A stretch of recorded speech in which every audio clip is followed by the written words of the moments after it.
এক মাসের ব্যবধানে আজ পদ্মা সেতুর জাজিরা প্রান্তে বসছে নবম স্প্যান। দৃশ্যমান হবে ১৩৫০ মিটার সেতু। শুরু হয়েছে রোড স্ল্যাব বসানোর কাজ। দেশে ভবিষ্যতে অতি দরিদ্র বলে কিছু থাকবে না বললেন প্রধানমন্ত্রী। বঙ্গবন্ধুর জন্মশতবার্ষিকী তৃণমূল পর্যায়েও উদযাপনের আহ্বান। বাস চাপায় শিক্ষার্থী নিহতের ঘটনায় রাজধানী সহ দেশের বিভিন্ন স্থানে বিক্ষোভ। কর্তৃপক্ষের সব দাবি মেনে নেয়ার আশ্বাসে ৭ দিন আন্দোলন স্থগিত। দিন দিন উজাড় হচ্ছে বরগুনার উপকূলীয় বনাঞ্চল। দস্যুদের সঙ্গে হাত মেলানোর অভিযোগ বনরক্ষীদের বিরুদ্ধে। এবং ঢাকাতেই হবে হজযাত্রীদের ইমিগ্রেশন। আসছে সৌদি প্রতিনিধি দল। আজ ধর্ম মন্ত্রণালয় সংশ্লিষ্ট সংস্থাগুলোর সঙ্গে বৈঠক।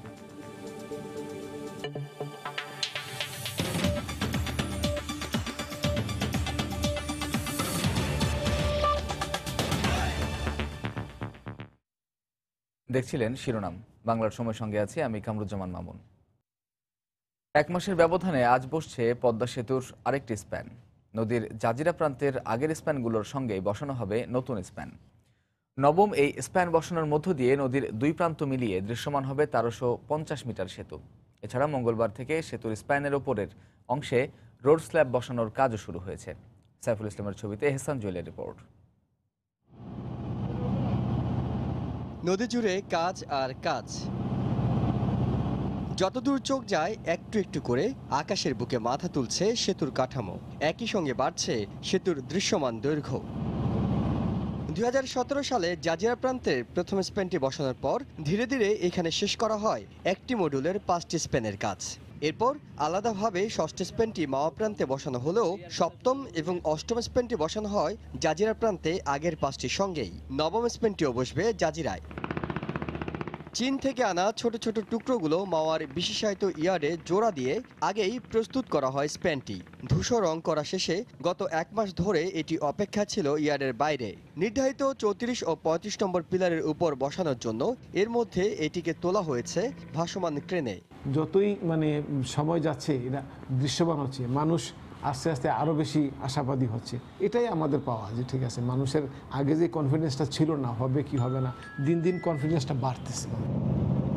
মাওয়া প্রান্তের ইয়ার্ড থেকে ১৫০ মিটার দৈর্ঘ্যের স্প্যানটি নিয়ে রওনা হয়েছে প্রায় ৪,০০০ মেট্রিক টন ওজন বহনে সক্ষম বিশ্বের সর্বাধুনিক ক্রেন। প্রায় ৫ কিলোমিটার দূরের জাজিরায় নিয়ে যাওয়ার পর এটিকে প্রস্তুত করা হবে নির্ধারিত দুটি পিলারে বসানোর উপযুক্ত করে।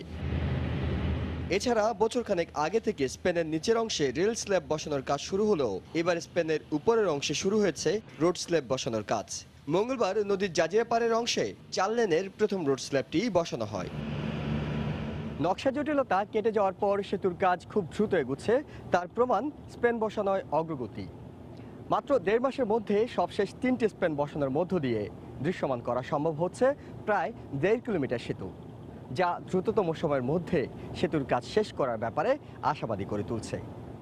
এহসান জুয়েল, সময় সংবাদ, মুন্সিগঞ্জ। ৮ মাস পর নিরাপদ সড়কের দাবিতে আবারও রাস্তায় শিক্ষার্থীরা। রাজধানীর প্রগতি সরণিতে গতকাল দিনভর বিক্ষোভ করেন বাংলাদেশ ইউনিভার্সিটি অব প্রফেশনালসের শিক্ষার্থীরা। ফার্মগেট, শাহবাগ, সায়েন্স ল্যাব, ধানমন্ডি ও পুরান ঢাকাতেও বিক্ষোভ হয়। কোথাও কোথাও যানবাহনের লাইসেন্স সহ নথিপত্র পরীক্ষা করেন তারা। পরে সড়কের নিরাপত্তা নিশ্চিতে প্রশাসনের আশ্বাসে ১ সপ্তাহের আলটিমেটাম দিয়ে সড়ক ছাড়েন শিক্ষার্থীরা।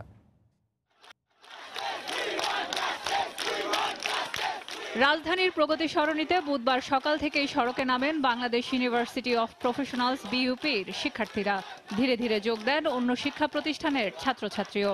প্রতিবারেই একজন করে মারা যাচ্ছে, একটা করে ফুটওভার ব্রিজ হচ্ছে। এটাই তো সলিউশন না, এটা সলিউশন হতে পারে না। প্রশাসনের উচিত যে তারা যে প্রতিশ্রুতিগুলো দিয়েছে সেগুলো দ্রুত বাস্তবায়ন করা, না হলে আরো এরকম প্রতিদিনই ঘটতে থাকবে। আমাদের নিরাপদ সড়ক দেওয়া হয় নাই, তারা বলছে আশ্বাস দিছে কিন্তু আমাদের এখনো পাই নাই। বা বাসগুলো আমাদের সাথে যে ধরনের বিহেভ করে তারা স্টুডেন্ট দেখলে তারা আরো বেপরোয়া হয়ে যায়। বেপরোয়া বাসের চাপায় আবরার নিহতের ঘটনায় জড়িতদের দ্রুত শাস্তির আওতায় আনা সহ ৮ দফা দাবি মেনে নেয়ার দাবি বিক্ষোভকারীদের। প্রতিশ্রুতির ফুলঝুরি নয়, হতে হবে যথাযথ ও টেকসই বাস্তবায়ন। অচিরেই দৃষ্টান্তমূলক শাস্তি সহ আমাদের যে ৮ দফা দাবি পেশ করা হয়েছে সেটা অলরেডি বলা হয়েছে যে দৃষ্টান্তমূলক শাস্তি। এইসব ট্রাফিক সপ্তাহ পালন না করে ট্রেনিং ইনস্টিটিউটগুলো আরো বেশি করে খোলা এবং তাদেরকে ট্রেনিংয়ের মাধ্যমে ড্রাইভার তৈরি করা। আগে নিরাপদ সড়ক আন্দোলনের শিক্ষার্থীরা ফুটপাতে দাঁড়িয়ে ছিল, তারাও সেখানে মারা গেছে। এখানে জেব্রা ক্রসিং ক্রস করছে, সেখানেও একটা ছেলে সেফ না। আমাদের ওভারব্রিজ দিয়ে লাভ কি হবে যদি আমাদের বাসই এরকম রেকলেসলি চলতে থাকে? আমাদের তো এত ইচ্ছা না ক্লাস বন্ধ করে আমাদের এখানে এসে রোদের মধ্যে বসে থাকা, আর প্রত্যেকটা দিন একটা স্টুডেন্ট আসবে, তারা মারা যাবে, মানে আমাদের কি জীবনের কোনো মূল্য নেই। বিভিন্ন এলাকায় বিক্ষোভ করার পাশাপাশি যানবাহনের প্রয়োজনীয় কাগজপত্র পরীক্ষা করেন আন্দোলনকারীরা। সড়ক ব্যবস্থার কেন চেঞ্জ হলো না? কেন জেব্রা ক্রসিং এ আমার ভাইয়েরা মরবে? আমরা এর বিচার চাই। আগে 6 দিন আমরা আন্দোলন করছি, কিন্তু আমাদের কোনো ফল পাইনি। আমরা আমাদেরকে বলছে নিরাপদ সড়ক দিবে, কিন্তু এখন পর্যন্ত কোনো নিরাপদ সড়ক পাইনি। তবে অফিস ফেরত মানুষের কথা ভেবে দিন শেষে তুলে নেওয়া হয় অবরোধ। সড়ক নিরাপদ ও সুশৃঙ্খল না হওয়া পর্যন্ত আন্দোলন চলবে বলেও ঘোষণা দেন শিক্ষার্থীরা। ঢাকা বিশ্ববিদ্যালয়ের পরিবারের পক্ষ থেকে বলতে চাই যে যতদিন পর্যন্ত না আমাদের সড়কে মৃত্যুর মিছিল পুরোপুরি থেমে না যায়, ততদিন ঢাকা বিশ্ববিদ্যালয়ের পরিবার আমরা এই আন্দোলনকারীদের সঙ্গে আছি। ঢাকা বিশ্ববিদ্যালয়ের অভ্যন্তরে যারা যান চলাচল করবে তাদের লাইসেন্সের নিশ্চয়তা, হেলমেট ছাড়া কেউ যেন চলাচল না করতে পারে। আমরা ঢাকা বিশ্ববিদ্যালয়ে ট্রাফিক ব্যবস্থাপনার একটি মডেল তৈরি করে গোটা ঢাকা বিশ্ববিদ্যালয়কে পথ দেখাতে চাই। পরে উত্তর ঢাকার মেয়রের সাথে বৈঠক করে আন্দোলনকারীদের একাংশের প্রতিনিধিরা জানান সব দাবি মেনে নেওয়ার আশ্বাসে 27 মার্চ পর্যন্ত আন্দোলন স্থগিত করছেন তারা। 28 মার্চ বৃহস্পতিবার 11টার সময় আমাদের যে মিটিং হবে, সেই মিটিং এর আমরা যে ফলো আপ দেখব, সেই ফলো আপ দেখে আমরা যদি সন্তুষ্ট না হই, আমি একদম ক্লিয়ার করে বলে দিয়েছি, তাহলে 28 তারিখ থেকেই সারা বাংলাদেশের সকল শিক্ষা প্রতিষ্ঠান বন্ধ। এদিকে সুপ্রভাত পরিবহনের বাসটির চালককে 7 দিনের রিমান্ড দিয়েছেন মুখ্য মহানগর হাকিম আদালত। সেলিয়া সুলতানা, সময় সংবাদ, ঢাকা। ঢাকার প্রগতি সরণিতে বাস চাপায় শিক্ষার্থীর মৃত্যুর প্রতিবাদে ও নিরাপদ সড়কের দাবিতে রংপুরে মানববন্ধন করেছে সাধারণ ছাত্র অধিকার সংরক্ষণ পরিষদ। নগরীর লালবাগ এলাকায় গতকাল এই কর্মসূচি পালন করা হয়। এতে বিভিন্ন শিক্ষা প্রতিষ্ঠানের শতাধিক শিক্ষার্থী অংশ নেন। এ সময় শিক্ষার্থী আবরারের মৃত্যুতে শোক প্রকাশ করেন বক্তারা। তাদের অভিযোগ, গত জুলাই মাসে নিরাপদ সড়কের দাবিতে বড় একটি আন্দোলন হলেও বেপরোয়া বাস নিয়ন্ত্রণে আনতে পারছেন না সংশ্লিষ্টরা। সড়কে নিরাপত্তা নিশ্চিতে তাই কার্যকর পদক্ষেপ নেওয়ার দাবি জানিয়েছেন শিক্ষার্থীরা।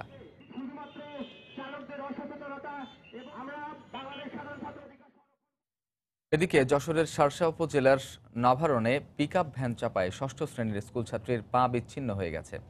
এ ঘটনায় মহাসড়ক অবরোধ করে বিক্ষোভ করেছে শিক্ষার্থীরা। অন্যদিকে গাইবান্ধায় ট্রাক চাপায় প্রাণ গেছে 8ম শ্রেণীর এক ছাত্রীর।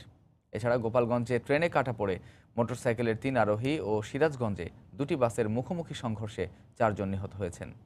রিপোর্টার ও জেলা প্রতিনিধিদের পাঠানো তথ্য ছবি নিয়ে রিপোর্ট। সহপাঠীর দুর্ঘটনার খবরে ক্লাসরুম থেকে রাস্তায় নেমে আসে বিক্ষুব্ধ শিক্ষার্থীরা। বন্ধ করে দেয় যশোর বেনাপোল মহাসড়ক।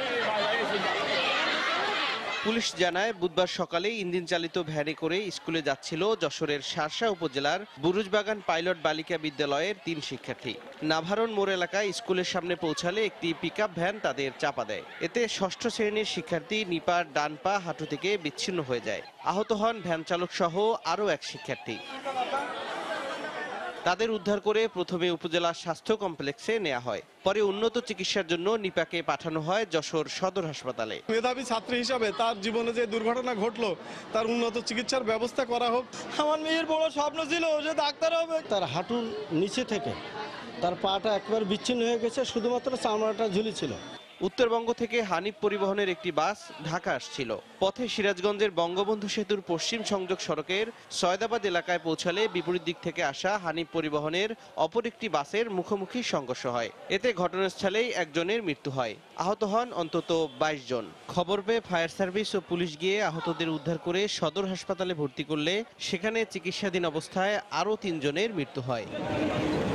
গোপালগঞ্জ সদরের ভেন্নাবাড়ি এলাকায় রেল ক্রসিং এর উপর উঠে পড়ায় ট্রেনের ধাক্কায় নিহত হন মোটরসাইকেলের 3 আরোহী। ট্রেনটি রাজশাহী থেকে গোপালগঞ্জের দিকে যাচ্ছিল। খবর পেয়ে নিহতদের লাশ উদ্ধার করে সদর হাসপাতালের মর্গে পাঠায় পুলিশ। গেটম্যানের দায়িত্বে অবহেলায় এ দুর্ঘটনা ঘটেছে বলে জানায় ফায়ার সার্ভিস। একটা মোটরসাইকেল ভাঙা আর 3টা লাশ ফেলানো, ক্ষতবিক্ষত। 11টার সময় একটা ক্রসিং হয়, সেই ক্রসিংয়ের সময় হয়তো আমাদের ডিউটিম্যান ছিল না। ঘটনাস্থলে দেখি 3টে লাশ, 3 জন ট্রেনের নিচে পড়ে কাটা পড়ছে এবং নিহত অবস্থায় আছে এখানে। এছাড়া গাইবান্ধার সুন্দরগঞ্জে বাইসাইকেলে করে স্কুলে যাওয়ার সময় ট্রাক চাপায় ৮ম শ্রেণীর স্কুল ছাত্রী নিহত হয়েছে।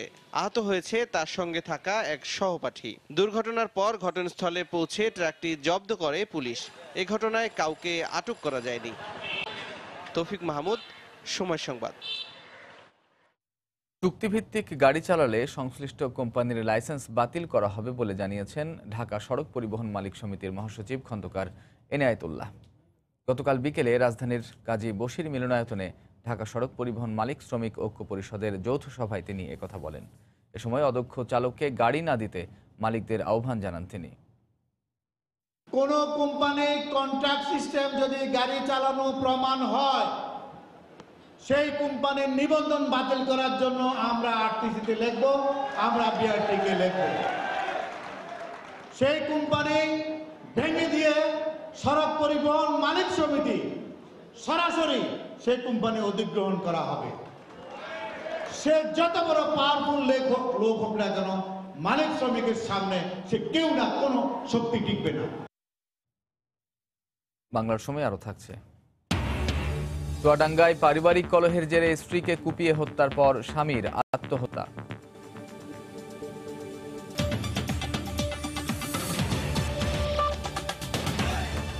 ভিগো ইলেকট্রিক কন্ডুইট পাইপ, থাকুন ভাবনাহীন, হ্যাসেল ফ্রি লাইফ। অতি দরিদ্রের হার 11 ভাগে নামিয়ে আনা হয়েছে জানিয়ে প্রধানমন্ত্রী শেখ হাসিনা বলেছেন, ভবিষ্যতে দেশে অতি দরিদ্র বলে কিছু থাকবে না। গতকাল সকালে প্রধানমন্ত্রীর কার্যালয়ে জাতির জনক বঙ্গবন্ধু শেখ মুজিবুর রহমানের জন্মশতবার্ষিকী উদযাপন সংক্রান্ত জাতীয় কমিটি এবং বাস্তবায়ন কমিটির যৌথ সভায় একথা বলেন তিনি। এ সময় দেশের মানুষের মাথাপিছু আয় বাড়ানোর পরিসংখ্যান তুলে ধরে উন্নয়নশীল দেশের স্বীকৃতি স্থায়ী করার রূপরেখাও দেন প্রধানমন্ত্রী।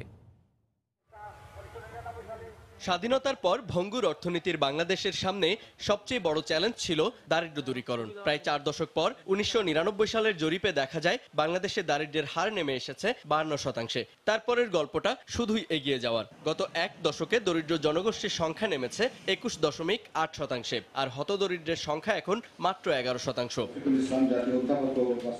বঙ্গবন্ধুর জন্মশতবার্ষিকী উদযাপন কমিটির সঙ্গে অনুষ্ঠিত বৈঠকে প্রধানমন্ত্রী শেখ হাসিনাও বলেন, স্বাধীনতার পর এত অল্প সময়ের মধ্যে দারিদ্র্য জয় করে ইতিহাস গড়েছে বাংলাদেশ। গত 10 বছরে আমরা চেষ্টা করেছি বাংলাদেশের সার্বিক উন্নয়ন করতে। মূল কথা যে বাংলাদেশকে দারিদ্র্য মুক্ত করা, বাংলার মানুষের রাজনৈতিক, অর্থনৈতিক, সাংস্কৃতিক মুক্তি অর্জন করা এবং একটি জাতি হিসেবে সারা বিশ্বে একটা মর্যাদার আসন অধিষ্ঠিত করা এবং তৃণমূল পর্যায়ে, একবার গ্রাম পর্যায়ে মানুষ যেন একটু সুন্দর জীবন পায়, সেটাই নিশ্চিত করা।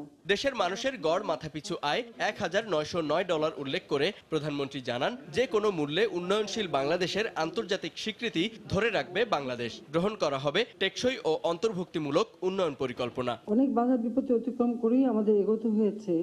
আজকে আমরা আমাদের প্রবৃদ্ধি 8 ভাগে অর্জন করব এবছর।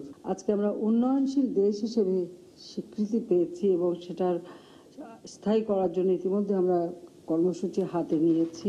2020 সালে পালিত হবে বঙ্গবন্ধু শেখ মুজিবুর রহমানের জন্মশতবার্ষিকী। প্রধানমন্ত্রীর সাবেক মুখ্য সচিব ডক্টর কামাল আব্দুল নাসেরকে প্রধান করে গঠিত 102 সদস্যের জাতীয় কমিটির নেতৃত্বে 2020 সালের 7ই মার্চ থেকে 2021 সালের 26 মার্চ পর্যন্ত মুজিব বর্ষ উদযাপন করতে চায় বাংলাদেশ। জুবাইর ফয়সাল, সময় সংবাদ, ঢাকা। হজে যেতে আর দীর্ঘ সময় বিমানবন্দরে অপেক্ষা করতে হবে না বাংলাদেশিদের। সৌদি আরবে প্রবেশের আগেই ঢাকায় আগাম ইমিগ্রেশন সেবার কারিগরি দিক যাচাইয়ে বাংলাদেশে আসছেন সৌদি সরকারের একটি প্রতিনিধি দল।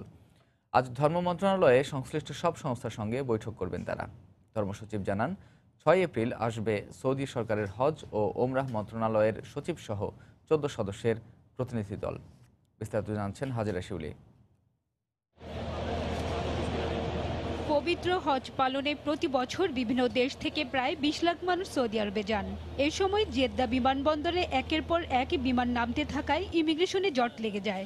ভ্রমণের ক্লান্তি নিয়ে এহরাম বাঁধা অবস্থায় দীর্ঘ সময় হাজিদের টার্মিনালে অপেক্ষা করতে হয় ইমিগ্রেশনের জন্য। ভোগান্তি কমাতে বাংলাদেশের অনুরোধে ঢাকায় বিমানে ওঠার আগেই সৌদি আরবের ইমিগ্রেশন করার বিষয়ে নীতিগতভাবে সিদ্ধান্ত নেয় সৌদি হজ ও ওমরা মন্ত্রণালয়।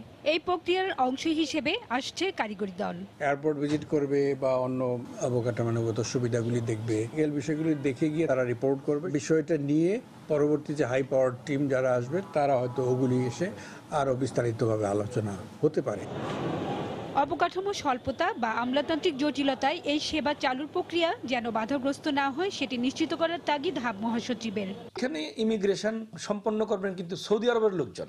সরকারের কাছে আবেদন করব আমরা যাতে সৌদি কর্তৃপক্ষকে প্রি ডিপার্চার ইমিগ্রেশনটা করার জন্য সকল ধরনের সহায়তা করি। মেশিনারিগুলি প্রতিস্থাপন করার জন্য অ্যাক্সেস দেয়া এবং কোনো রকমের আমলাতান্ত্রিক জটিলতা যাতে তাদের এটাকে রুদ্ধ না করে। বর্তমানে মালয়েশিয়া ও ইন্দোনেশিয়ার হজযাত্রীরা আগামী ইমিগ্রেশনের সুবিধা পাচ্ছেন। বাংলাদেশ হবে এই সুবিধাপ্রাপ্ত তৃতীয় দেশ। চলতি বছর বাংলাদেশ থেকে মোট 1,27,198 জনের হজ পালনে সৌদি আরব যাওয়ার কথা রয়েছে। হাজিরে শিউলি, সময় সংবাদ, ঢাকা। চুয়াডাঙ্গায় পারিবারিক কলহের জেরে স্ত্রীকে কুপিয়ে হত্যার পর স্বামীর আত্মহত্যার ঘটনা ঘটেছে। রাতে আলমডাঙ্গা উপজেলার বড় বোয়ালিয়া এলাকায় এ ঘটনা হয়। পুলিশ জানায় বেশ কিছুদিন ধরে পারিবারিক কলহ চলছিল জাহানারা খাতুন ও ইবাদত হোসেন দম্পতির মাঝে। এরই জেরে গত রাতে উভয়ের কথা কাটাকাটির এক পর্যায়ে ঘরে থাকা বটি দিয়ে কুপিয়ে স্ত্রীকে হত্যা করে ইবাদত নিজেই আত্মহত্যা করে। সে পরে গলায় দড়ি দেয়। রাতে তাদের সন্তান এসে ঘরের দরজা বন্ধ দেখে ডাকাডাকি করেও কোনো সাড়া শব্দ পায় না। এ সময় দরজার ফাঁক দিয়ে ভেতরে তাদের লাশ দেখতে পেয়ে চিৎকার করতে থাকে। খবর পেয়ে পুলিশ এসে ঘরের দরজা ভেঙে লাশ দুটি উদ্ধার করে। পরে লাশ ময়নাতদন্তের জন্য সদর হাসপাতালের মর্গে পাঠানো হয়। স্বামীটা হলো বিকারগ্রস্ত ছিল, তার মাথায় সমস্যা ছিল, মাঝে মাঝে তারা গন্ডগোল করতো। তো প্রাথমিকভাবে আমরা যা দেখছি প্লাস এলাকাবাসীর কথা শুনে যেটা মনে হচ্ছে যে তারা স্বামী নিজে স্ত্রীকে খুন করে পরবর্তীতে সে নিজে আত্মহত্যা করেছে। আর তারপরও আমরা বাকি তদন্ত আমরা চালিয়ে দেখব যে পিছনে আর কোনো রহস্য আছে। রাজশাহীতে দ্বিতীয় দিনের উচ্ছেদ অভিযানে রেলওয়ে এলাকার 4 শতাধিক অবৈধ স্থাপনা গুঁড়িয়ে দেওয়া হয়েছে। গতকাল নগরীর কোর্ট স্টেশন এলাকা থেকে রেল লাইনের দুপাশে এ অভিযান শুরু হয়। এ সময় অবৈধভাবে গড়ে ওঠা অন্তত 4 শতাধিক বসতবাড়ি ও দোকান গুঁড়িয়ে দেওয়া হয়। কর্তৃপক্ষ জানায় রেলওয়ের উন্নয়ন প্রকল্প বাস্তবায়ন, ডাবল লাইন স্থাপনের জন্য ভূমি দখলমুক্ত করতে এ অভিযান চলছে। উচ্ছেদ চলাকালে যে কোনো অনাকাঙ্ক্ষিত পরিস্থিতি এড়াতে রেলওয়ে, পুলিশ সহ আইন শৃঙ্খলা রক্ষা বাহিনীর বিপুল সংখ্যক সদস্য মোতায়েন রয়েছে। রাজশাহী বিশ্ববিদ্যালয় পর্যন্ত রেলের জমি দখলমুক্ত করা হবে বলে জানিয়েছে সংশ্লিষ্ট কর্তৃপক্ষ। কাগজপত্র না দেখে তারা আমার বেড়ে জোরপূর্বক ভেঙে দিল এবং আমার মনে করে 1,80,00,000 টাকার আমার ক্ষয়ক্ষতি করে দিল। একবেলা খেয়ে দুবেলা না খেয়ে থেকে গেছি, কিন্তু আমার সাথে 3 ছেলে, আমি এখন কোথায় যাব? আমার না আছে বাড়ি কথা, আবার অন্য উঠিতে জানি। এতগুলো গরিব মানুষ যাবে কোথায়? আগে ওদের একটা ব্যবস্থা করা লাগতো, ওদের একটা টাইম দেওয়া লাগতো, তারপর রেলের জায়গা উচ্ছেদ করতো। 1000-এর মতন অবৈধ স্থাপনা এটা আমরা উচ্ছেদ করব। ইতিমধ্যে গতকাল আমরা প্রায় 5 শতাধিক অবৈধ স্থাপনা উচ্ছেদ করেছি বিশ্ববিদ্যালয় পর্যন্ত। আজকে দ্বিতীয় দিনের মতন আমরা আরো প্রায় 5 শতাধিক ঘর আসলে উচ্ছেদ করব। আমরা যারা অবৈধ দখলদার আমরা তাদেরকে পর্যায়ক্রমে নোটিশ দিয়েছি, মাইকিং করেছি এবং তাদের মালামালগুলো সরিয়ে নেওয়ার জন্য অনুরোধ করেছি, যাতে করে কম ক্ষতি হয় মানুষের। বাংলার সময় আরো থাকছে। ভক্তদের পদচারণায় মুখর কুষ্টিয়ার ছেউড়িয়ায় লালনের আখড়া, লালনের বাণী ধারণ করে গানে মত্ত সাধকরা। দিন দিন উজাড় হচ্ছে বরগুনার উপকূলীয় বনাঞ্চল। বনরক্ষীরা বনভূমি রক্ষার চেষ্টা না করে দস্যুদের সঙ্গে হাত মিলিয়ে বনকে ধ্বংস করছে বলে অভিযোগ সচেতন মহলের। অন্যদিকে যে বনাঞ্চল গড়ে উঠেছে তা পর্যাপ্ত না হওয়ায় জলবায়ুর বিরূপ প্রভাব মোকাবিলা করতে না পেরে বন বিভাগ অস্তিত্ব হারাচ্ছে। বরগুনার উপকূলে বেশ কয়েকটি বন ঘুরে বিস্তারিত জানাচ্ছেন এম এ আজিম। ক্যামেরায় ছিলেন রিপন মালী। সবুজে ঘেরা এ বন 10 বছর আগেও ঘূর্ণিঝড় থেকে উপকূলবাসীকে রক্ষা করেছে ঢাল হিসেবে। তবে উপকূলের কিছু অসাধু ব্যক্তি বনকে ধ্বংস করছে মহা উৎসবে। বরগুনার তালতলী উপজেলার টেংরাগিরি বনে ঢুকলেই চোখে পড়ে সুন্দরী গাছ কেটে নেয়ার চিত্র। পাশেই হরিণঘাটা বন, সেখান থেকে কেটে নিচ্ছে সব ধরনের গাছ। জলবায়ু পরিবর্তনের প্রেক্ষাপটে ঘূর্ণিঝড় মোকাবেলায় আমাদের ব্যাপক ভিত্তিক বন সৃষ্টি করা দরকার সরকারি এবং বেসরকারি উদ্যোগে। দুটি বনই সমুদ্র উপকূল জুড়ে গড়ে তোলা হয়েছে। তবে জলবায়ুর বিরূপ প্রভাবে সমুদ্রপৃষ্ঠের উচ্চতা বাড়তে থাকায় পলি ও লবণ পানি ঢুকে পড়ছে বনের মধ্যে, আর উত্তাল ঢেউ ক্রমেই বনভূমি কেড়ে নিচ্ছে সমুদ্রগর্ভে। অনেক স্থানে সবুজ প্রকৃতি ধ্বংসস্তূপ হয়ে পড়ে আছে। বিশেষজ্ঞরা বলছেন, জলবায়ুর বিরূপ প্রভাব মোকাবেলা করতে করতে বন আজ নিজেই ধ্বংসের পথে। আর সচেতন মহল বলছে, বন থেকে গাছ কাটার ঘটনায় সরাসরি যুক্ত বন বিভাগ। পানির উচ্চতা বেড়ে যাওয়ার কারণে অনেক শ্বাসমূলগুলাই কিন্তু এখন পানির নিচে ঢেকে যাচ্ছে। সাধারণ মানুষ যেখানে ঢুকতে পারে না, সেখানে বন বিভাগের কর্মকর্তা কর্মচারী যারা রয়েছে তাদের যোগ সাজসই সেখানকার গাছগুলো কেটে নেওয়া হচ্ছে। তবে এভাবে বন কমতে থাকলে জলবায়ুর বিরূপ প্রভাবের পাশাপাশি প্রাকৃতিকভাবে বন ধ্বংসের পরিমাণ আরও বাড়বে বলে মনে করেন এই বিশ্লেষক। যত বনভূমি কমতে থাকবে তত গ্রহণের পরিমাণটা কমে যাবে, কমে গেলে বায়ুমণ্ডলের তাপমাত্রা বেড়ে যাবে, বেড়ে গেলে সেখানে সমুদ্রপৃষ্ঠের উচ্চতা বেড়ে যাবে, বেড়ে গেলে বন্যা হবে, বন্যা হলে অনেক মানুষ গৃহহীন হয়ে পড়বে। গাছ কেটে নেওয়ার কথা অস্বীকার করে রেঞ্জ কর্মকর্তা বলছেন, উপকূলে বনায়ন অব্যাহত আছে।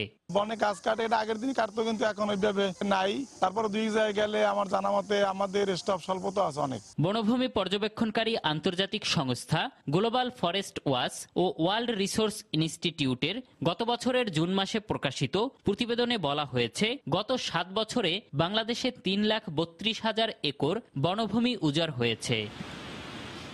সর্বগ্রাসী বনভূমি ধ্বংসের প্রক্রিয়া বন্ধে প্রতিটি বনে রয়েছে বন কর্মকর্তা কর্মচারী। প্রতি বছরই নতুন করে বনায়নে থাকছে কোটি কোটি টাকার নতুন নতুন প্রকল্প। অথচ বছর শেষে হিসেব করলে বেরিয়ে আসে, বনের পরিমাণ বাড়েনি, উল্টো কমেছে। এম এ আজিম, সময় সংবাদ, বরগুনা।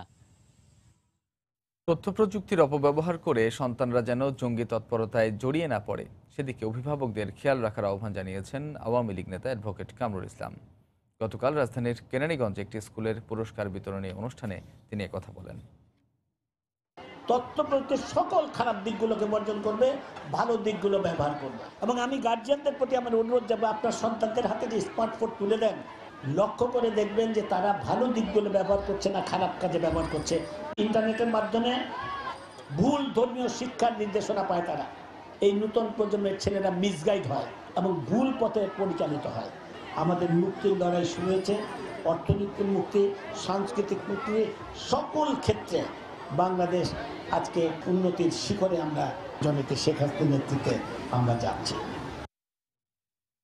রাঙ্গামাটির বাঘাইছড়িতে সন্ত্রাসীদের হামলায় 7 জন নিহতের ঘটনায় অজ্ঞাত 40 জনকে আসামি করে মামলা করেছে পুলিশ। গতকাল সন্ধ্যায় বাঘাইছড়ি থানায় পুলিশ বাদী হয়ে মামলাটি করে, তবে আটক করা হয়নি কাউকে। এদিকে বিলাইছড়ি উপজেলা আওয়ামী লীগ সভাপতি সুরেশ কান্তিকে হত্যার প্রতিবাদে বিক্ষোভ করেছে জেলা আওয়ামী লীগ। গতকাল শহরের পৌরসভা কার্যালয়ের সামনে থেকে স্থানীয় সংসদ সদস্য দীপঙ্কর তালুকদারের নেতৃত্বে বিক্ষোভ মিছিল বের করা হয়। সোমবার রাঙ্গামাটির বাঘাইছড়িতে ভোট গ্রহণ শেষে ফেরার পথে 9 মাইল এলাকায় সন্ত্রাসীদের গুলিতে নির্বাচনী কর্মকর্তা সহ 7 জন নিহত হন। একদিন না পেরুতেই গতকাল সকালে বিলাইছড়ি উপজেলা আওয়ামী লীগ সভাপতি সুরেশ কান্তি তঞ্চঙ্গাকে গুলি করে হত্যা করে দুর্বৃত্তরা। বিভিন্ন সময় আপত্তিকর ওয়েবসাইট বন্ধের কথা বলা হলেও এখনও বাংলাদেশ থেকে ভিজিটের তালিকায় শীর্ষে নানা পর্নো সাইট। বিকল্প পথে খুব সহজেই ঢু মারা যায় এসব সাইটে। বিশেষজ্ঞরা বলছেন, অনাকাঙ্ক্ষিত সাইটগুলো বন্ধ করে শুধু নয়, সুফল পেতে প্রয়োজন সামাজিক সচেতনতা। অন্যদিকে এ বিষয়ে সরকারের নানা পদক্ষেপের কথা জানালেন মন্ত্রী। রাশেদ লিমনের রিপোর্ট। ইন্টারনেট এই মুহূর্তে দুনিয়ার সবচেয়ে বড় বিষয়। চাইলেই হাতের মুঠোয় যেন পুরো দুনিয়া। কারণে অকারণে সারাক্ষণই যেন এতেই বুধ এই প্রজন্ম। প্রশ্ন হলো, ইন্টারনেট থেকে আমরা যা নিচ্ছি তার কতটুকু ভালো কিংবা মন্দ? পর্নো কিংবা জুয়ার মতো বাজে নেশায় এখন গিলে খাচ্ছে নেট ব্যবহারকারীর একটি অংশকে। বিশেষ করে এসব সাইট ভিজিট করে তরুণরা ঝুঁকছে অপরাধে। তাদের ভিতরে একটা যৌনতা সম্পর্কে একটা ভিন্ন রকম আকাঙ্ক্ষা এবং চাহিদা তৈরি হয়, সেটাকে উস্কে দেয় কিন্তু পর্নোগ্রাফি, এবং সেইটার জন্য তারা স্বাভাবিকভাবে তাদের চাহিদাটা পূরণ করতে না পেরে একটা অবৈধ পথে কিংবা অপরাধের দিকে পা বাড়ায়। তাই তো যান্ত্রিক এই জীবনে অনেকটা বাধ্য হয়েই সন্তানদের হাতে যেসব অভিভাবক ট্যাব কিংবা স্মার্টফোন তুলে দেন, ভাবনাটা তাদের একটু বেশি। ওরা তো সারাক্ষণ মোবাইলে গেমস খেলে, আশেপাশে তো মাঠের ব্যবস্থা নাই, সেখানে যে খেলাধুলা করবে। সরকারের পক্ষ থেকে সেফ ইন্টারনেট চালু করা হয়, তাহলে আমরা ওদের হাতে মোবাইল তুলে দিয়েও কিছুটা হলেও চিন্তামুক্ত থাকতে পারি। তবে তরুণদের অনেকেরই স্বীকারোক্তি, পর্ণ আসক্তি বিপদগামী করছে তাদের অনেককেই। তারা যেসব সাইডে যাবে বা তারা যেগুলো দেখবে ওগুলো হচ্ছে যে এক প্রকার নেশার মতোই। সেটা যদি মনিটর করে যে কে কোন ওয়েবসাইটে ঢুকতেছে, কিভাবে তারা ইউজ করতেছে, সেসব জায়গাগুলো যদি বন্ধ করে তাহলে হয়তো বা সম্ভব। সরকারের নেয়া কিছু উদ্যোগের পরেও তা কাজে আসছে কতটুকু? বিশ্বজুড়ে ওয়েবসাইট রেটিংকারী সংস্থা অ্যালেক্সার মতে বাংলাদেশ থেকে বেশি ভিজিট করা হয় এমন সেরা 100টি ওয়েবসাইটের মধ্যে 4-5টি এরই মধ্যে এদেশে বন্ধ। পর্নো কিংবা জুয়ার সঙ্গে সংশ্লিষ্ট এমন 2000-এরও বেশি ওয়েবসাইট এরই মধ্যে মন্ত্রণালয় থেকে বন্ধের কথা বলা হলেও বিকল্প পন্থায় সেখানে খুব সহজেই প্রবেশ করা যাচ্ছে। বিশ্বজুড়ে অবাধ ইন্টারনেটের এই যুগে কেবলমাত্র নির্দিষ্ট একটি দেশে নির্দিষ্ট কিছু ওয়েবসাইট বন্ধ করে খুব একটা সুফল আসবে না বলে মনে করেন বিশেষজ্ঞরা। তারা বলছেন এর জন্য দরকার সচেতনতা। এখন আসলে যে প্রক্রিয়া বন্ধ করা হচ্ছে সেটা হচ্ছে ইন্টারনেট গেটওয়ে থেকে ফিল্টার করে দেওয়া হচ্ছে। তো এভাবে আসলে ফিল্টার করে এটা প্রতিরোধ করা সম্ভব না। মনস্তাত্ত্বিক জায়গা থেকে এটা আমাদেরকে প্রতিরোধ ব্যবস্থা গড়ে তুলতে হবে। সীমাবদ্ধতা মেনে মন্ত্রী জানালেন অল্প দিনের মধ্যেই নিরাপদ হচ্ছে এদেশের ইন্টারনেট সেবা।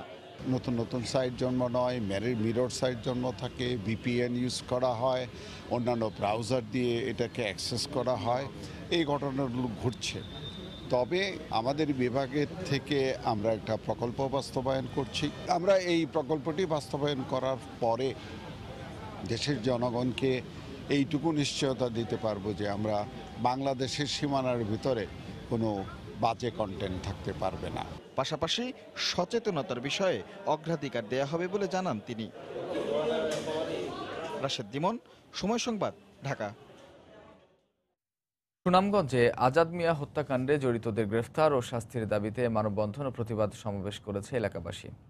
গতকাল সকালে সদর উপজেলার বেতগঞ্জ বাজারে সুনামগঞ্জ বাঁচাও আন্দোলনের ব্যানারে ঘণ্টাব্যাপী মানববন্ধন হয়। এতে ব্যানার ফেস্টুন সহ এলাকার নানা শ্রেণী পেশার মানুষ অংশ নেন। পরে বিক্ষোভ মিছিল শেষে সংক্ষিপ্ত সমাবেশ করেন তারা। এ সময় আজাদ মিয়া হত্যাকাণ্ডে জড়িতদের গ্রেফতার করে শাস্তির দাবি জানান তারা। ঠাকুরগাঁওয়ের বহরমপুরে গুলিতে হতাহতের ঘটনায় দ্বিতীয় ধাপে গ্রামবাসীর সাক্ষ্য গ্রহণ করেছে স্বরাষ্ট্র মন্ত্রণালয়ের গঠিত তদন্ত দল। গতকাল সকালে জেলার সার্কিট হাউসে হামলার ঘটনায় আহত ও প্রত্যক্ষদর্শীদের সাক্ষ্য নেওয়া হয়। এ সময় স্বরাষ্ট্র মন্ত্রণালয়ের গঠিত তদন্ত দলের প্রধান ও যুগ্ম সচিব মোহাম্মদ মহসিন, উপসচিব জাকির হোসেন, বিজিবির মহাপরিচালকের প্রতিনিধি লেফটেন্যান্ট কর্নেল মোর্শেদ সহ অতিরিক্ত জেলা ম্যাজিস্ট্রেট নূর কুতুবুল আলম ও অতিরিক্ত পুলিশ সুপার মাহফুজ উপস্থিত ছিলেন। নর্থ সাউথ বিশ্ববিদ্যালয়ের ছাত্র পায়েল হত্যা মামলায় ভুয়া জাতীয় পরিচয়পত্র ব্যবহার করায় 3 আসামির জামিন বাতিল করেছেন আদালত। গতকাল চট্টগ্রামে দ্রুত বিচার ট্রাইব্যুনালের ভারপ্রাপ্ত বিচারক আব্দুল হালিম এ আদেশ দেন। বাদীপক্ষের আইনজীবী জানান, আসামিদের জামিন দেওয়ার পর জামিননামা দ্রুত বিচার ট্রাইব্যুনালে দাখিলের নির্দেশ দেন উচ্চ আদালত। শর্ত মোতাবেক স্থানীয় একজনকে জামিনদার করার কথা থাকলেও তা মানা হয়নি। পাশাপাশি জামিনদার পুরুষ হলেও জাতীয় পরিচয়পত্র দেয়া হয়েছে এক নারীর। আদালতের সঙ্গে প্রতারণা করায় আসামিদের জামিন বাতিল করেছেন বিচারক। গত বছরের 21শে জুলাই চট্টগ্রাম থেকে ঢাকা যাওয়ার পথে মুন্সিগঞ্জের গজারিয়া এলাকায় নর্থ সাউথ বিশ্ববিদ্যালয়ের ছাত্র পায়েলকে ইট দিয়ে মুখ থেতলে নদীতে ফেলে হত্যা করে হানিফ পরিবহনের চালক, হেলপার ও সুপারভাইজার। এ ঘটনায় 3 জনকে আসামি করে মামলা করেন পায়েলের মামা। সাভার থেকে এক যুবকের ক্ষতবিক্ষত লাশ উদ্ধার করেছে পুলিশ। গতকাল আশুলিয়ার একটি আবাসন প্রকল্প থেকে লাশটি উদ্ধার করা হয়। পুলিশ জানায়, জামগড়া এলাকায় রূপায়ণ আবাসিক প্রকল্পের মাঠে কবির নামের এক যুবকের লাশ পড়ে থাকতে দেখেন স্থানীয়রা। খবর পেয়ে পুলিশ গিয়ে লাশটি উদ্ধার করে ঢাকার সোহরাওয়ার্দী হাসপাতালের মর্গে পাঠায়। প্রাথমিকভাবে ধারণা করা হচ্ছে পূর্বশত্রুতার জেরে কবিরকে হত্যা করে ওই এলাকায় ফেলে রেখে যায় দুর্বৃত্তরা। নিহতের শরীরে ধারালো অস্ত্রের আঘাতের চিহ্ন রয়েছে বলে জানিয়েছে পুলিশ। চাকসু নির্বাচনের পর এবার চাকসু নির্বাচনের নীতিগত সিদ্ধান্ত নিয়েছে চট্টগ্রাম বিশ্ববিদ্যালয় প্রশাসন। গতকাল বিকেলে হল প্রভোস্টদের সঙ্গে সমন্বয় সভা শেষে এ সিদ্ধান্ত নেওয়া হয় বলে জানিয়েছেন বিশ্ববিদ্যালয়ের উপাচার্য অধ্যাপক ডক্টর ইফতেখার উদ্দিন চৌধুরী। তিনি মুঠোফোনে সময় সংবাদকে জানান, নীতিমালা প্রণয়ন সহ অন্যান্য সব বিষয় সংশোধনের পর শিগগিরই চাকসু নির্বাচনের তারিখ নির্ধারণ করা হবে। বৃহস্পতিবার এজন্য একটি কমিটি গঠন করা হবে বলেও জানান উপাচার্য।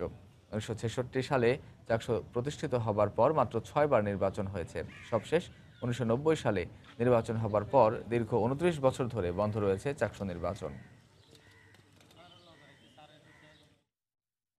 উপজেলা নির্বাচনকে সুষ্ঠুভাবে সম্পন্ন করার লক্ষ্যে বিশেষ আইন শৃঙ্খলা সভা করেছে কিশোরগঞ্জ জেলা পুলিশ।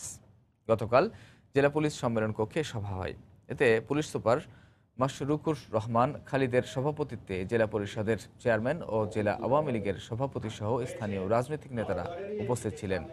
ভোটকেন্দ্রে শান্তিপূর্ণ পরিবেশ নিশ্চিত করার লক্ষ্যে আইন শৃঙ্খলা রক্ষা বাহিনীর সদস্যদের সার্বিক সহযোগিতার আহ্বান জানান পুলিশ সুপার।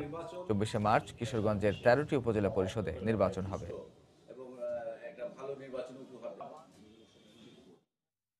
আওয়ামী লীগের যুগ্ম সাধারণ সম্পাদক মাহবুব উল আলম হানিফ বলেছেন, যারা সারা দেশে শান্তিপূর্ণ নির্বাচন দেখে হতাশ, পাহাড়ের অভ্যন্তরীণ কোন্দলকে পুঁজি করে তারাই নির্বাচন প্রশ্নবিদ্ধ করতে চায়। গতকাল কুষ্টিয়া জেলা প্রশাসন চত্বরে বঙ্গবন্ধুর মুরাল উদ্বোধন শেষে একথা বলেন তিনি। পাহাড়িদের মধ্যেই তারা নানান দল উপদলে বিভক্ত হয়ে তাদের মধ্যেই কিছু ওখানে সাংঘর্ষিক একটা অবস্থা ছিল। এর সঙ্গে এই নির্বাচনের কোনো সম্পর্ক নেই। তো ওই পাহাড়িদের আভ্যন্তরীণ কোন্দলটাকে যারা নির্বাচনের সঙ্গে গুলিয়ে ফেলে, আসলে তারা এই শান্তিপূর্ণ নির্বাচনের পরিবেশ দেখে নিজেরা হতাশ। তাদের রাজনৈতিক দলীয়পূর্ণতাই প্রকাশ করেছে তাদের এই মন্তব্য। বিজ্ঞান নির্ভর ও সম্পূর্ণ গণতান্ত্রিক দেশ গড়তে সরকার কাজ করছে বলে জানিয়েছেন পরিকল্পনা মন্ত্রী এম এ মান্নান। গতকাল সকালে সিলেটের দক্ষিণ সুরমায় বেসরকারি বিশ্ববিদ্যালয় লিডিং ইউনিভার্সিটির তৃতীয় সমাবর্তন অনুষ্ঠানে প্রধান অতিথির বক্তব্যে কথা বলেন তিনি। সমাবর্তনে বিশ্ববিদ্যালয়টির 4734 জন শিক্ষার্থীকে ডিগ্রি প্রদান করা হয়। আমরা এই দেশকে নতুন পরিচয়ে পরিচিত করে পৃথিবীর বুকে দাঁড় করাতে চাই। আমরা চাই একটি বিজ্ঞান মনস্ক, অসাম্প্রদায়িক, সম্পূর্ণ গণতান্ত্রিক পৃথিবীর মানব জাতি যে সকল বিষয়ে সম্মান অর্জন করেছে সে সকল বিষয়ে অংশীদার হওয়ার মতো বাঙালি আমরা তৈরি করতে চাই এই দেশে। আমরা আমাদের অতীতকে, আমাদের পরিচয়কে ধারণ করে আমরা আগামী দিনের পথে যাচ্ছি। নীলফামারীতে শেষ হলো 3 দিনব্যাপী কৈশোর তারুণ্যের বইমেলা। শেষ দিনে সকাল থেকেই মেলা প্রাঙ্গণে ছিল উপচে পড়া ভিড়। শ্রেণীকক্ষের পাশেই ব্যতিক্রমী এই বইমেলা বেশ আলোড়ন ফেলে শিক্ষার্থীদের মাঝে। সুলভ মূল্যে পছন্দের বই পেয়ে দারুণ খুশি তারা। গত 18 মার্চ সদর উপজেলার Samir Uddin school and college এবং সৈয়দপুরের লায়ন্স স্কুল অ্যান্ড কলেজে 3 দিনব্যাপী এই মেলা শুরু হয়। কুষ্টিয়ার ছেউড়িয়ায় দূর দূরান্ত থেকে আসা ভক্তদের পদচারণায় মুখর লালনের আখড়া বাড়ি। লালনের বাণী ধারণ করে চলছে সাঁইজির গান। এদিকে 3 দিনব্যাপী উৎসব ঘিরে নেওয়া হয়েছে কঠোর নিরাপত্তা ব্যবস্থা। কুষ্টিয়া প্রতিনিধি এস এম রাশেদের পাঠানো তথ্য ছবি নিয়ে রিপোর্ট। কুষ্টিয়ার ছেউড়িয়ায় লালনের আখড়া বাড়ি মানেই সুর সাধনার এক অন্য জগৎ। একতারা দোতারা হাতেই সুরের ঝংকার। বছর ঘুরে আবারও লালন স্মরণ উৎসবে দূর দূরান্ত থেকে দর্শনার্থী এবং ফকির সাধকরা ভিড় করছেন লালনের আখড়া বাড়িতে। বুধবার অধিবাসের মধ্য দিয়ে শুরু হয় 3 দিনের লালন স্মরণ উৎসব। ভক্তদের প্রত্যাশা, লালনের জীবনাদর্শ নিজেদের মধ্যে ধারণ করতে চান তারা। সবই তার ইচ্ছা, তার টানে আমরা এখানে চলে আসছি। এবার 5 দিন থাকবো এখানে। দোল পূর্ণিমাটা মূলত আমার সাইজি পালন করে গেছেন, আনন্দ করে গেছেন। সেই আনন্দ নিয়েই আমরা সারা জীবন তাকে খুঁজতে চাই। লালন উৎসব নির্বিঘ্ন করতে সিসি ক্যামেরা স্থাপন সহ জোরদার করা হয়েছে নিরাপত্তা ব্যবস্থা। আমাদের প্রায় 600 পুলিশ এখানে, আইন শৃঙ্খলা বাহিনীর সদস্য এখানে মোতায়েন থাকবে। আমরা 3 স্তর নিরাপত্তা গ্রহণ করেছি এখানে। সংস্কৃতি মন্ত্রণালয়ের সহযোগিতায় লালন একাডেমির আয়োজনে এবারের লালন স্মরণোৎসব চলবে 22 মার্চ পর্যন্ত। সময় সংবাদ, কুষ্টিয়া। সিলেকশন গ্রেড সহ সরকারি সুযোগ সুবিধার দাবিতে মানববন্ধন করেছে রংপুর মেডিকেলের হাসপাতালের নার্সিং কর্মকর্তারা। গতকাল স্বাধীনতা নার্সিং পরিষদের ব্যানারে রংপুর মেডিকেল কলেজ হাসপাতাল চত্বরে এ মানববন্ধন করা হয়। এতে ব্যানার ফেস্টুন নিয়ে নার্সিং কর্মকর্তারা অংশ নেন। মানববন্ধন থেকে সিলেকশন গ্রেড সহ সরকারি সকল সুযোগ সুবিধা দেওয়ার দাবি জানান বক্তারা। পরে রংপুর মেডিকেল কলেজ হাসপাতালের পরিচালক বরাবর একটি স্মারকলিপি দেন তারা। গোপালগঞ্জে উপজেলা নির্বাচনে স্বতন্ত্র চেয়ারম্যান প্রার্থী কাবির মিয়ার নির্বাচনী প্রচারণায় হামলার প্রতিবাদে মানববন্ধন হয়েছে। গতকাল মুকসুদপুর উপজেলার বড়ইতলা সড়কে মানববন্ধন করে কাবির মিয়ার সমর্থকরা। এ সময় তার হামলাকারীদের চিহ্নিত করে দ্রুত বিচারের দাবি জানান। মঙ্গলবার সন্ধ্যায় কাবির মিয়ার নির্বাচনী প্রচারণায় অতর্কিত হামলা চালায় দুর্বৃত্তরা। এই ঘটনায় ৩ জন আহত হন। আগামী ২৪শে মার্চ গোপালগঞ্জের ৫টি উপজেলায় নির্বাচন অনুষ্ঠিত হবে।